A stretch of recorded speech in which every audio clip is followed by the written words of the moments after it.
आज हम करने वाले हैं क्लास 12th एनसीईआरटी का एक्सरसाइज 3.1 का क्वेश्चन नंबर 8। ये ऑब्जेक्टिव टाइप क्वेश्चन है इफ़ ए कोई मैट्रिक्स है that is equal to A I J M cross N, मतलब इसका ऑर्डर एम क्रॉस एन है, मतलब एम नंबर ऑफ रोज हैं और एन नंबर ऑफ कॉलम्स हैं, और ए जो है इज अ स्क्वायर मैट्रिक्स।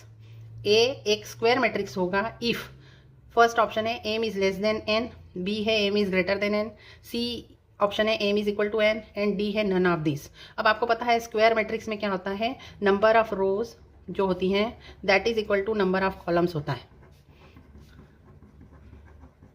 ना। तो नंबर ऑफ रोज यहाँ पर एम है और ये इज इक्वल टू एन होती है ना। स्क्वायर में आपको पता है ना, स्क्वायर में क्या होता है, एक स्क्वायर बनाते हो तो क्या होता है, लेंथ और ब्रेड्थ इक्वल होती है। तो यहाँ पर जो लेंथ और ब्रेड्थ यहाँ पर नहीं होती, यहाँ पर नंबर ऑफ एलिमेंट्स होते हैं जो कि रो में होते हैं और कॉलम में होते हैं। तो जितनी रोज होगी उतने कॉलम होंगे, तो एक रो में जो एलिमेंट होंगे वो एग्जैक्टली उतने ही होंगे जितने एक कॉलम में एलिमेंट होंगे, तभी वो मैट्रिक्स स्क्वायर मैट्रिक्स कहलाती है। तो कौन सा ऑप्शन आएगा, M is equal to N. ठीक है। अब क्वेश्चन नंबर 9 भी ऑब्जेक्टिव टाइप क्वेश्चन ही है। इसके अंदर है which of the given values of X and Y make the following pair of matrix equal.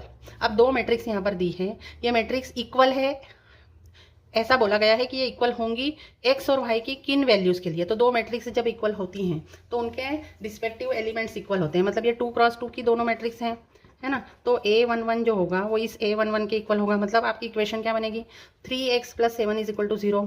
दूसरी इक्वेशन बनेगी 5 इज इक्वल टू y - 2। तीसरी इक्वेशन बनेगी A21 की वैल्यू A21 के इक्वल, मतलब y + 1 इज इक्वल टू 8 और A22 और A22 equal होगा, मतलब 2 - 3x इज इक्वल टू 4। ये चारों इक्वेशन हम लिख लेते हैं।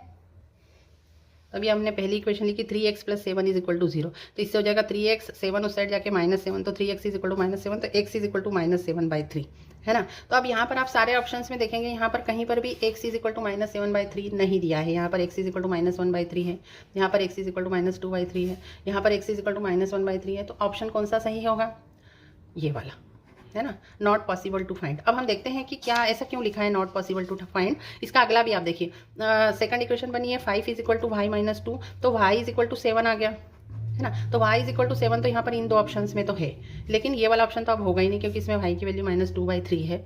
अब यहाँ पर भी थर्ड इक्वेशन आपकी बनी y + 1 इज इक्वल टू 8, इससे भी y 7 ही आ रहा है। और फोर्थ इक्वेशन बनी है आपकी 2 - 3x इज इक्वल टू 4, इससे 3x आप राइट साइड में ले आएंगे और 4 को लेफ्ट हैंड साइड में ले आएंगे, तो इक्वेशन बनेगी 3x इज इक्वल टू -2, तो x इज इक्वल टू -2/3, है ना। तो x इज इक्वल टू -2/3